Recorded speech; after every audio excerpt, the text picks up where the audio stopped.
Salut les pintouilleurs, bienvenue dans cette nouvelle vidéo exclusive Patreon de décembre 2020.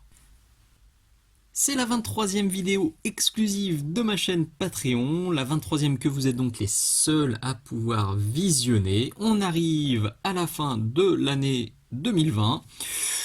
D'aucuns diront tant mieux. Et bon débarras.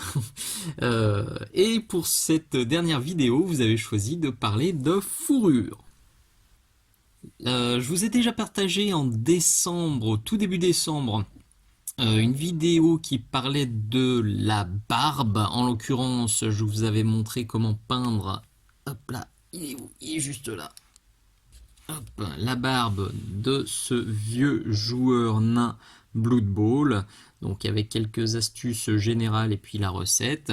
Donc on va suivre un peu le même cheminement aujourd'hui.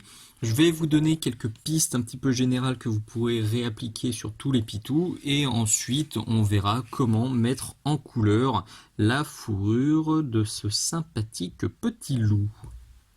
Donc, comme je vous l'ai déjà expliqué pour la barbe rousse, et comme on le reverra très probablement pour les cheveux et pour les fourrures à venir dans les semaines, dans les mois prochains, l'idée dans un premier temps, ça va être de dégager le volume global de votre fourrure et seulement une fois que le volume global est convenable et bien redessiné, on va s'intéresser aux détails de chaque poil. Donc pour celle-ci, pour me faciliter un petit peu la tâche et pour gagner un petit peu de temps, j'ai sous-couché en Mechanicus Standard Grey, la bombe de sous-couche Citadel Games Workshop, et j'ai fait un pchit de zénithal en grès cire. Donc vous voyez ça, quand je m'éloigne un petit peu, et c'est encore plus flagrant quand je suis plus loin, ça permet déjà de donner une bonne idée du volume et de la sculpture de la fourrure. Je vais ensuite retravailler les ombres de manière générale, puis les éclaircissements, là aussi de manière générale, et on reclaquera quelques points de lumière. Je me suis un petit peu tatouillé pour la couleur de cette figurine. J'ai des recettes de fourrure marron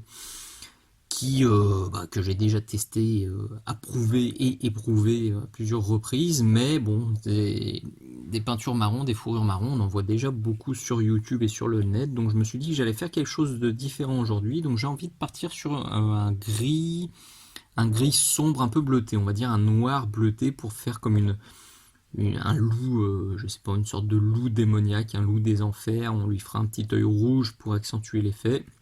Donc voilà, aujourd'hui on va partir sur quelque chose de noir bleuté, tout en gardant à l'esprit que évidemment cette recette elle sera déclinable, en tout cas la méthodologie sera déclinable à l'infini avec d'autres couleurs si vous voulez partir sur d'autres couleurs. Je vous montre rapidement quelques autres exemples pour étayer un peu cette notion d'éclairage global et d'éclairage plus fin. Alors là on le voit assez bien, vous le voyez sur ce Gus qui a toute cette collerette en moumoute, et puis on le voit aussi très très bien sur sa barbichette. On va... Alors déjà la moumoute, vous le voyez que là globalement le haut est plus clair que le bas.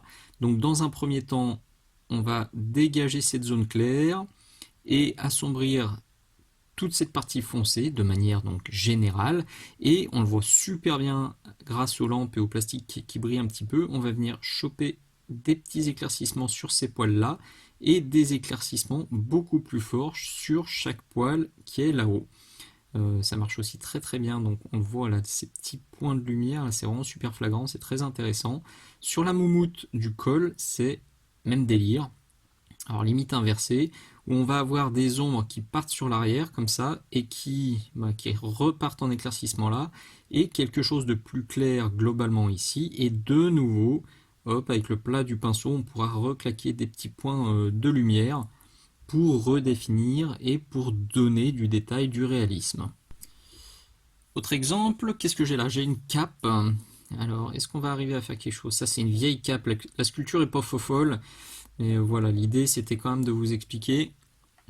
Donc là, on va traiter ça comme si c'était un drapé classique. En fait, comme si on avait la même chose que de ce côté-là. Je vais essayer de... Attention, je bouge un peu la lampe. Hop, c'est à peine mieux. Alors on va quand même la baser moyennement, et vous le voyez, on va faire un ombrage global là en dessous, sous la capuche, enfin la capuche sous ce revers là. Là on sera très sombre. Là on aura de nouveau un pli plus sombre. Toute cette zone là sera dans une teinte intermédiaire, et les éclaircissements généraux seront là, seront là, seront là, et après on le voit très très bien là aussi, on claque des petits points de lumière, tac tac tac, sur les poils pour les redéfinir, voilà, pour redessiner chaque poil. Bon, je le redis, hein, cette sculpture là est pas folle, c'est assez ancien, mais bon, l'idée est là.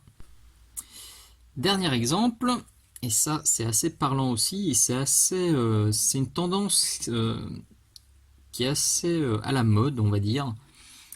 Les sculpteurs font de plus en plus des groupes de poils. Vous voyez, on a ici un groupe plutôt une masse de poils qui se dessine, qui se détache, et à l'intérieur de cette masse, on a du détail qui est peint. Et ben, la peinture, qui est sculptée, pardon.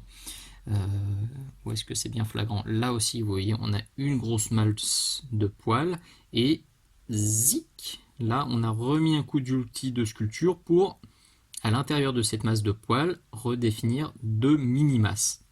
À la peinture, ça va être exactement le même délire.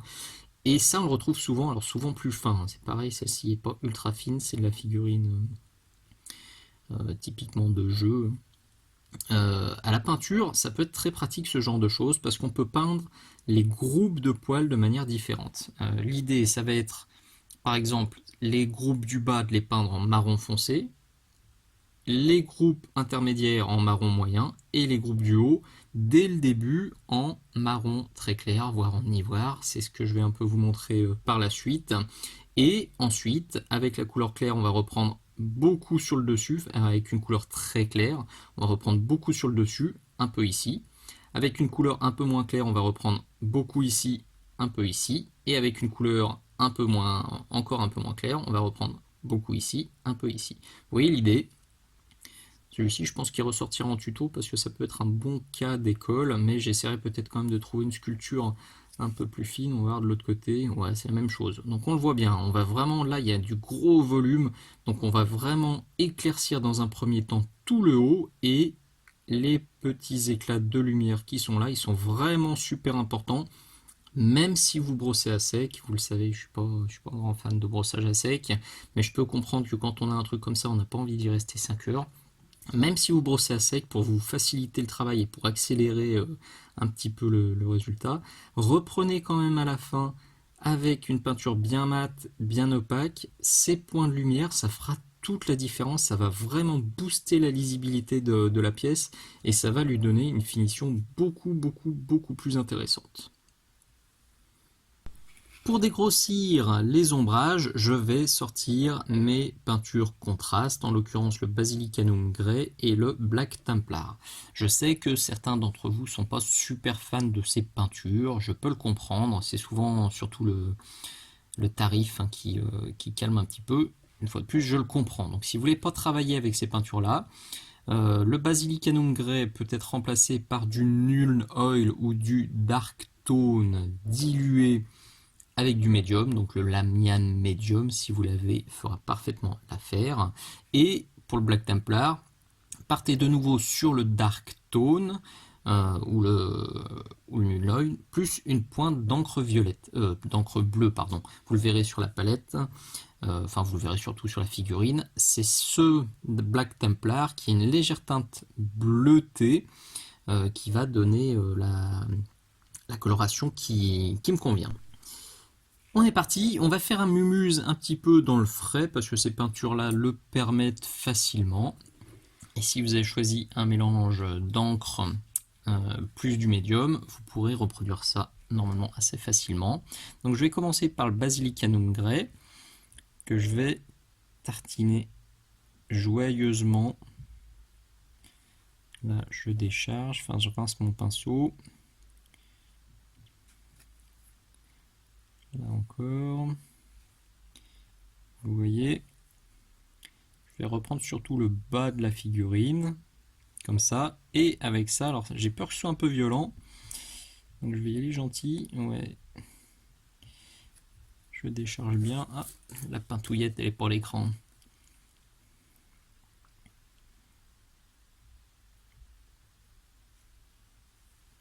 Pour faire ça, prenez toujours du vieux pinceau.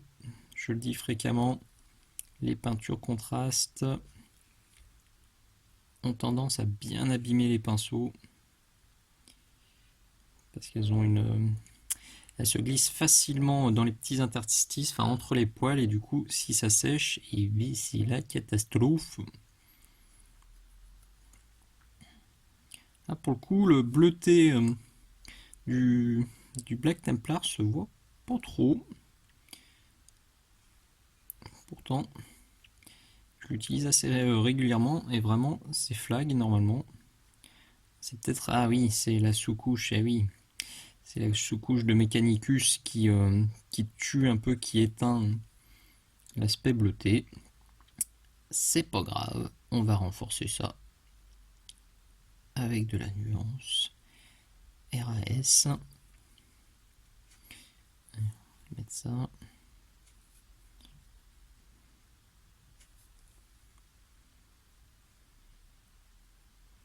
Voilà. J'en reprends un peu pour mettre la peau dessous.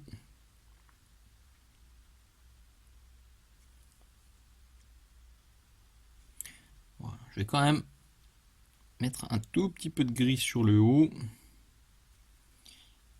Je prends une pointe d'eau là dans mon pinceau pour quand même marquer un peu mes ombres. Voilà, bon là pour le coup ça va prendre un petit peu de temps à sécher, d'autant que c'est pas très conseillé d'utiliser un sèche-cheveux avec les contrastes parce que ça a tendance à faire une petite croûte, une petite pellicule qui ensuite ne tient pas bien. Donc là il faut prendre son mal en patience ou faire autre chose. Une fois que c'est sec, là on a vraiment un contraste super fort entre le haut de la figurine qui est donc en grey cire et le bas de la figurine qui est en Black Templar, donc en noir. Par contre ça manque cruellement de bleu, encore que le rendu à l'écran est un peu plus bleu qu'en réalité. Donc je vais accentuer ça avec de l'Incubi Darkness et je vais aussi faire mes muses dans les ombres avec du Matte Black. Toujours dans le frais, donc ça c'est le Matte Black. Et la l'Incubi qui est juste à côté. Le gros avantage, c'est rigolo de travailler les fourrures parce qu'on peut vraiment s'amuser dans le frais. Si vous voulez tester la peinture dans le frais, une fourrure c'est idéal parce qu'on n'a pas à s'embêter à réfléchir à comment faire un dégradé parfait. Puisque les poils en fait vont pardonner toutes les boulettes en gros. Donc là vous voyez, je mets du noir et je prends mon Incubi. Et pendant que le noir, tant que le noir n'est pas encore sec, en fait, je vais venir mixer comme ça les deux. Ensuite, travailler dans le frais gentil. C'est sûr que je serais beaucoup plus délicat si j'étais sur une armure ou sur quelque chose de plus lisse. Mais là, c'est pas le cas. Je peux m'amuser. Et là, avec l'Incubi pur,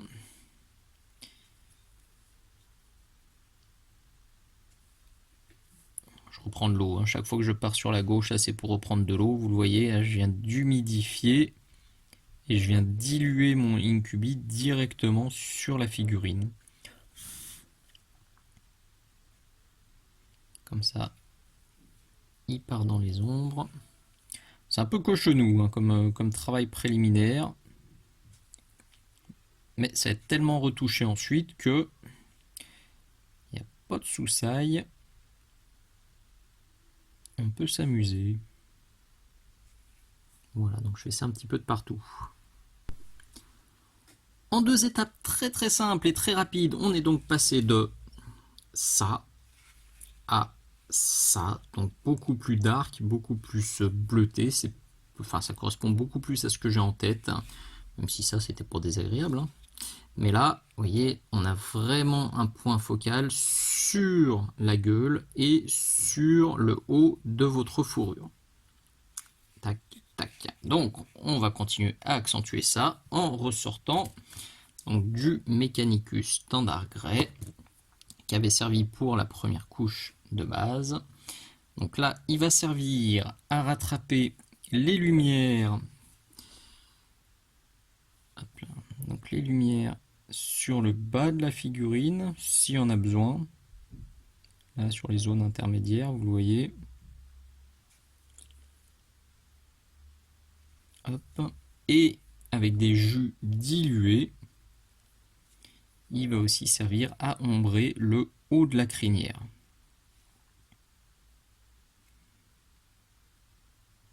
Donc là, pour le coup, j'y vais un peu plus délicat. Je pousse mon Mechanicus standard grey dans les creux. Je ne veux pas tuer tous mes éclaircissements sur le haut. Et avec le creux, avec la pointe, le plat du pinceau, et je vais commencer à reprendre un peu les petits poils sur les zones que j'ai vraiment assombries au noir. Donc là, on a presque fini le travail sur le volume global. Et pour voir un petit peu où on se dirige, je commence à reprendre un peu c'est vraiment très rapide, hein, vous le voyez. Les premiers poils comme ça, là. Juste avec le plat du pinceau. On n'est pas sur du brossage à sec, mon pinceau est bien humide, mais j'appuie à peine pour en mettre très peu. Je pense que la gueule, là, on la laissera très claire. On fera peut-être quelques jus de marron. On fera quelque chose là pour l'éclairer. Alors j'avais en tête une lumière démoniaque. On va voir un petit peu comment évolue ce tuto. Alors attention, je voulais quand même rester sur du noir. Là, je suis en train de beaucoup l'éclaircir. Donc si jamais j'y suis allé trop copieux, j'ai toujours mon noir à proximité pour reprendre éventuellement des ombres et pour ajuster si besoin. Je suis toujours avec un pinceau pas terrible. Alors c'est pas une daube, hein, mais vous voyez la pointe est pas jojo. Celui-ci fait partie de mes vieux pinceaux, mais bon, j'ai quand même sorti quelque chose de mieux que ça. Donc là, c'est un peu un travail de patience maintenant. Il faut bien garder en tête que la fourrure, plus vous passerez de temps dessus, c'est un peu universel hein, comme truc, mais en particulier pour la fourrure, plus vous allez passer de temps, plus ce sera convaincant.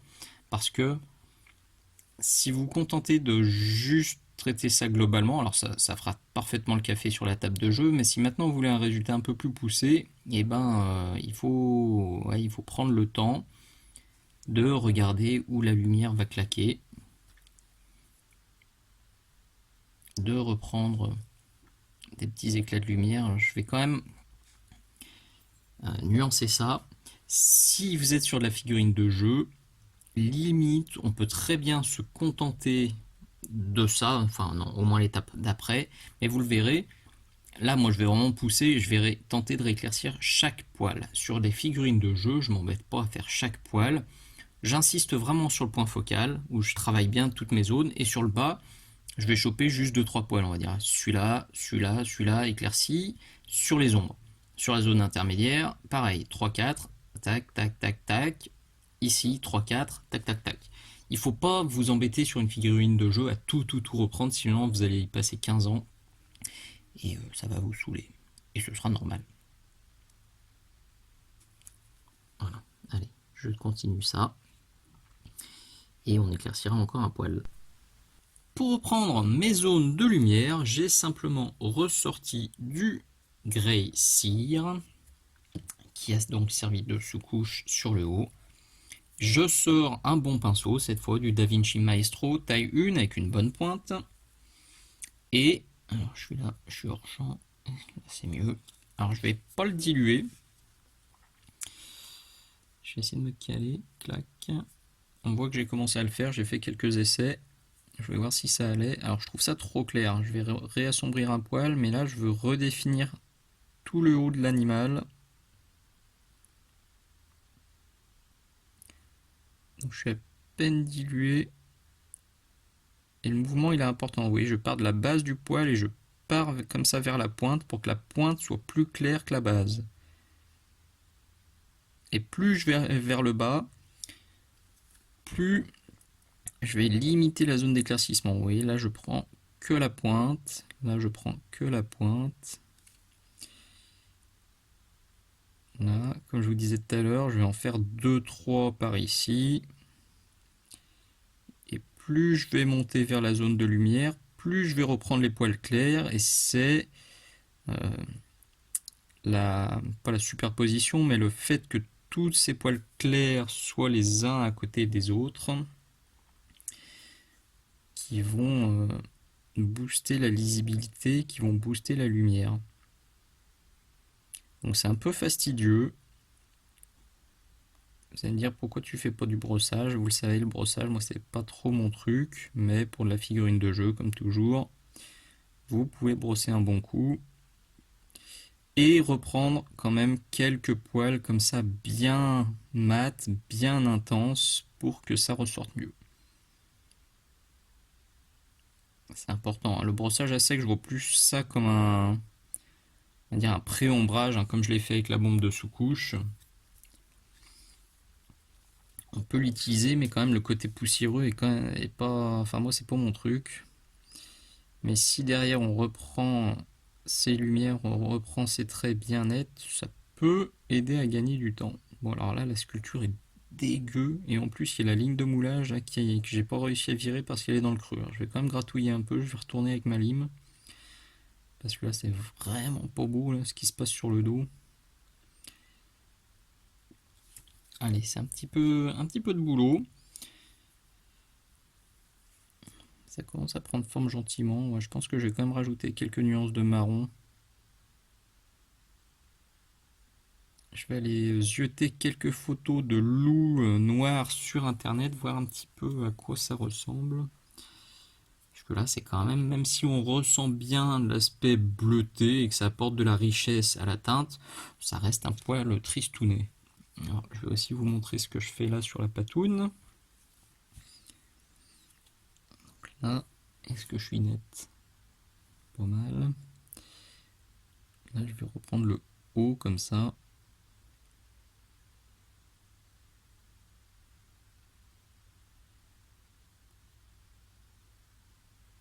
Ouais, les muscles.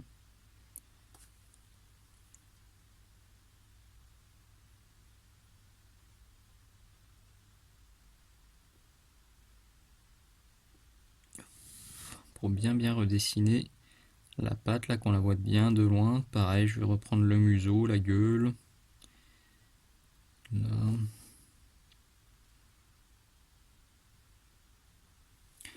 Voilà, un petit peu de taf quand même. Changement d'idée, changement d'avis surtout. Je serai sur la figurine de jeu et sur un tuto, on va dire un peu tabletop. Je me serais pas pris la tête, j'aurais pris ça, du Black Templar, je l'aurais dilué avec le contraste médium et j'aurais repassé un voile général et généreux. Donc, je le répète, dilué pour avoir un noir plus profond. Maintenant là, faut avouer que la sculpture est pas génialissime. Donc j'ai peur qu'en faisant ça, ça soit pas très joli. Donc plutôt que de faire ça en mode super bourrin, et ben avec mon bon pinceau et avec mon noir, je vais venir délicatement refaire le focus et redessiner mes ombres. Alors les ombres principales, je vais pas me repalucher chaque poil, mais comme je vous l'ai expliqué tout à l'heure avec quelques poils importants, et ben je vais faire la même chose sur le haut. Avec ici l'intersection, vous voyez, pour bien redessiner l'oreille. Là, ici, et sur le dos, je vais essayer de faire la même chose.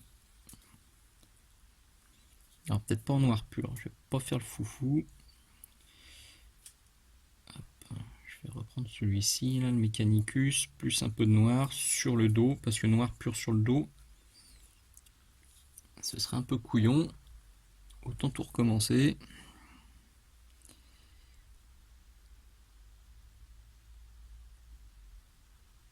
Donc je reprends, vous voyez, sur des grands groupes de poils, en fait, je viens redessiner. Là, celui-ci qui est bien gros. Là. et qui est trop clair. Hop là, idem pour celui-là, idem pour celui-là.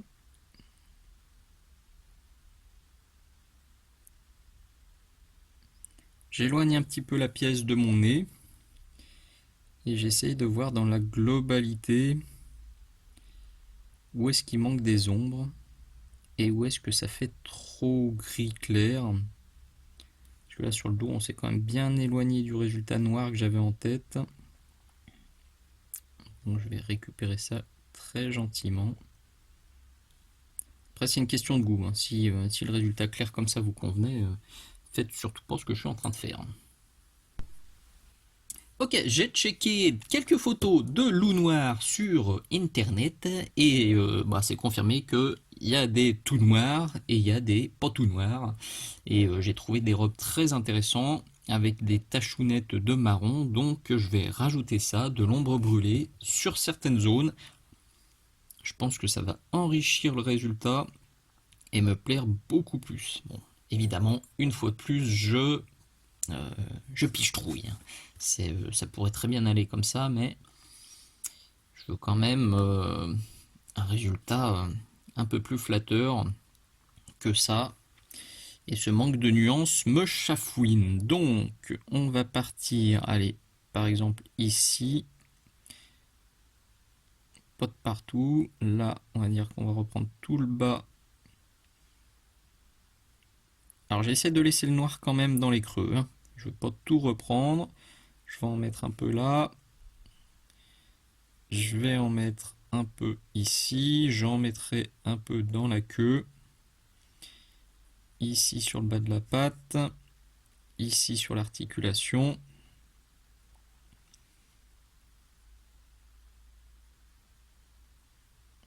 Ça, je pense, ça aura un peu plus fière allure. Et alors, je vais vous épargner le tournage parce que j'ai pas envie non plus que cette vidéo dure 107 heures. J'éclaircirai toutes ces zones-là avec du Thermat. Et on regardera ensemble ce que ça fait. Et elle est déjà là, alors faites voir la caméra, si sur le retour écran on voit quand même que ça commence à arriver. Mais déjà là ça fait vachement plus travaillé, vachement plus riche, donc tant mieux. Je fais une petite pause dans la peinture, c'est encore loin d'être terminé, je viens de passer 10 minutes, mais voilà, je vous montre l'étape intermédiaire, le rendu intermédiaire pour qu'on n'ait pas un trop gros écart entre les séquences. Donc, après une dizaine de minutes, vous le voyez, j'ai commencé à bien éclaircir le dos, les zones marron commencent à être sympathiques aussi, je vais encore les éclaircir. Quelque chose de très important que je vous dis très régulièrement, pensez à mettre du gris dans le marron et du marron dans le gris. Donc là-haut, j'ai passé des petits glacis de marron dans les zones qui vont être grises. Et sur le marron, j'ai éclairci certaines zones avec du grès-cire pour que les deux soient bien mélangés, pour que ce soit plus réaliste. Sur le bas, les éclaircissements sont pas au grès-cire pur. J'ai fait un mélange avec mon Mechanicus standard grès et mon grès-cire. Ça donne quelque chose comme ça qui est très très proche du Dawnstone. Donc peut-être que même pour la suite, pour lisser un peu, je mettrai directement du Dawnstone. Voilà. Donc là, je pense que je vais passer encore une petite dizaine de minutes dessus. Il restera quelques éclaircissements un peu costauds à faire sur le dos. Peut-être encore un peu d'ombrage profond avec du noir, notamment ici. Et ça commence à me plaire. Bon, je pense que ces zones marron, là, j'ai été un peu couillon. Je pense que ces zones marron, j'aurais dû les faire dès le début. Je regrette de ne pas avoir cherché dès le début des photos de loup noir. Pour moi, c'était noir avec des reflets bleutés et basta. Et je pense que vous l'avez senti hein, au fur et à mesure que le tuto avançait, que j'étais pas super emballé, super convaincu par le rendu. C'était trop plat, ça me convenait pas. Là, avec le marron, ça me convient bien plus. Donc, ça vous montre encore une fois l'importance de chercher des photos d'inspiration. Quand vous voyez que ça part un petit peu en saucisse, insistez pas, faites pas comme moi. Tout de suite, essayez de comprendre ce qui déconne. Moi, c'était le marron. Bon, bien sûr, c'est du goût perso. Moi, sans marron, ça me plaisait pas. Peut-être qu'en mettant plus de bleu et un truc plus fantastique, peut-être du turquoise, du violet, des trucs comme ça m'aurait plu aussi. Mais là, en tout cas, pour ce tuto, j'aime plutôt la direction que c'est en train de prendre. Allez, je repasse, je pense, encore 10 petites minutes dessus, et puis on peaufinera. Ça y est, ça me plaît enfin. Ça a été un peu laborieux. On s'est franchement éloigné de l'idée de départ, mais quand je le regarde maintenant, je me dis, ok, il est plutôt joli. On a vraiment un point focal qui est fort sur le haut de la bestiole, qui est même très fort sur la gueule. J'en ai profité pour faire le petit non-œil et les petites dents. Et là, vraiment, le regard se dirige immédiatement vers le haut. Désolé pour ceux qui avaient très très envie d'une fourrure noire, profonde et bleue, comme je l'annonçais au départ. Je vais faire un petit spoiler alerte au début pour prévenir quand même. Je garde l'idée sous la main, mais je prendrai, je pense, une autre figurine. Là, la sculpture m'a pas aidé, hein. Pas que c'est moche, mais il y a un truc qui allait pas. Je prendrai quelque chose de différent et je garde ça sous la main pour une prochaine recette. Alors on voit pas très très bien les nuances de marron qui sont dans les ombres, donc je vais le forcer encore. En main on les sent bien, mais il faut avouer que à la caméra c'est un peu zappé. Donc je vais renforcer un petit peu avec toujours mon Thermat et mon ombre brûlée.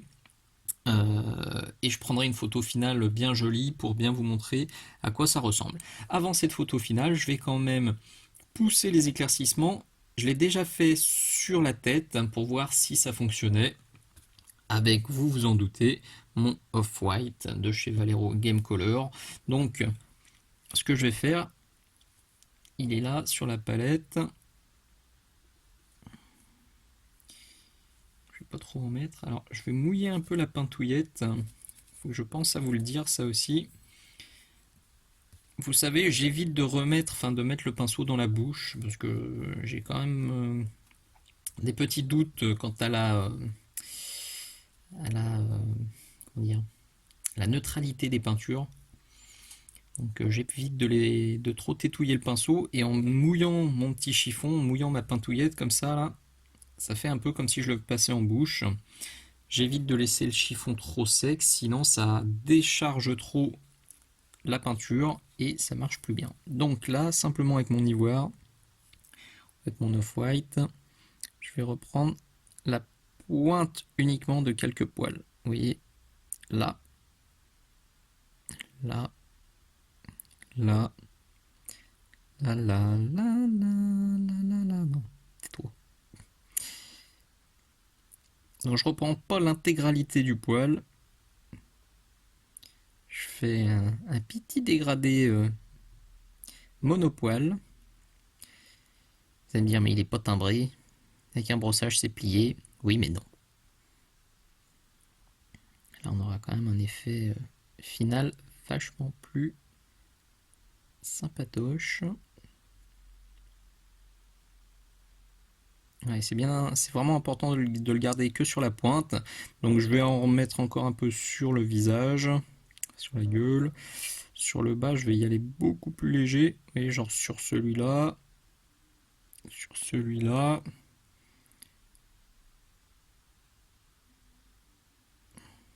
Juste un ou deux pour montrer que quand même il y a un peu de lumière qui arrive sur le bas, mais léger, léger.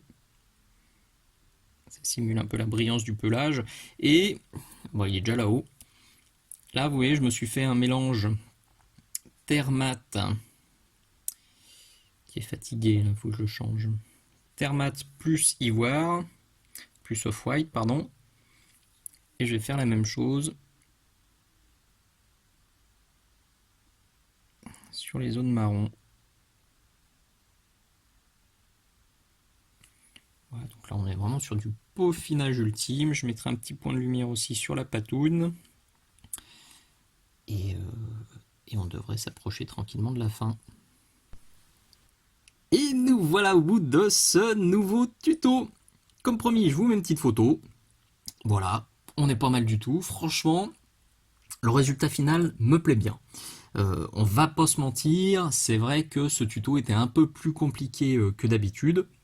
J'aurais très bien pu avec la magie du montage, virer toutes les parties qui me plaisaient moins et dire dès le début, ok, je mets le marron, je retouche, patati patata. Non, je l'ai pas fait. Je pense que c'était important de rester honnête et transparent. J'ai un peu galéré, vous l'avez vu, ça me plaisait pas, mais j'ai pas insisté dans la voie qui me plaisait pas, j'ai cherché une autre solution. Et ça, c'est important que vous voyez aussi que de temps en temps, ça m'arrive de misérer, ça m'arrive de tâtonner. C'est pas toujours des recettes clac, clé en main, ça marche immédiatement. Là, il a fallu rajouter, il a fallu les nuances de marron pour que je sois convaincu. Et c'est important. Je pense que c'était important de vous le montrer. J'ai pas insisté dans la voie qui me plaisait pas. J'ai vu que j'allais dans le mur, j'ai changé mon fusil d'épaule et comme souvent, j'ai cherché sur internet et ça, très très très souvent, ça me sauve la mise. Quand il y a un truc qui me plaît pas, je cherche l'inspiration sur internet et ça me sauve de la catastrophe. J'aurais aussi très bien pu décaper et tout recommencer. Je pense que ça aurait été dommage parce que le pré-traitement que j'avais fait sur le gris au final, qui n'était plus vraiment noir, il m'a vachement aidé sur le reste et au final ça m'a facilité la vie sur le traitement global de cette fourrure. Alors, comme prévu des recettes de fourrure, il y en aura d'autres en 2021, c'est sûr. Je vous en proposerai peut-être d'autres en exclusivité. On verra d'autres teintes ou d'autres formes de fourrure, puisque les sculptures des différentes fourrures, on l'a vu au début, peuvent changer totalement la façon de traiter la bestiole. En tout cas, écoutez, je vous souhaite une super fin d'année 2020. Si vous regardez ce tuto fin 2020, un énorme merci vraiment du fond du cœur à tous ceux qui me suivent depuis le début de l'année 2020 ou depuis encore plus longtemps, c'est vraiment génialissime. Merci, merci, merci, merci. C'est grâce à vous que la chaîne Patreon continue d'exister et que la chaîne YouTube continue d'exister. Donc merci infiniment pour vos soutiens, pour vos abonnements. Je vous dis à très très très bientôt pour de nouveaux tutos fourrure galère ou d'autres. Allez, à très bientôt. Ciao ciao.